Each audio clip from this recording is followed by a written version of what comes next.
I was proud to help them when they set up this society. Ben and I worked together many, many times, especially when he was trying to get the Francis Scott Key Bridge name. And we had to go to naval artifacts in Britain to determine where that ship was anchored, so we could put that buoy out there. And so I just feel I'm home. I apologize for going away.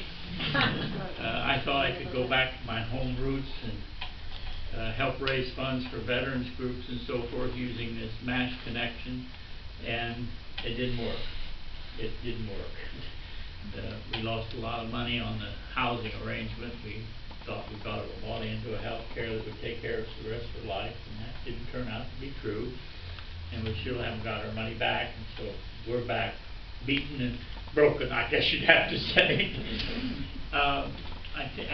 By the way, before I forget to mention it, the reason that the books are going to be autographed and for sale is because the author was my boss in Pyongyang, North Korea, during the Korean War, in the 171st Evac Hospital.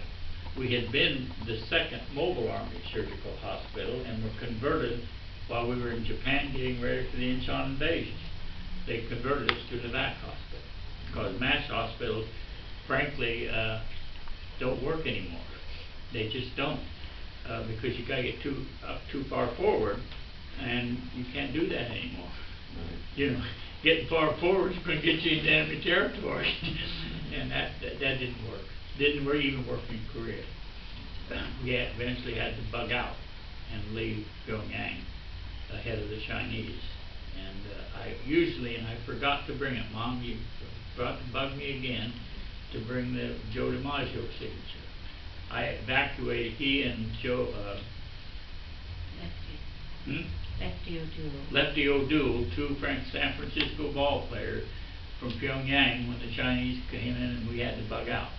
And I was assigned, I was acting chaplain.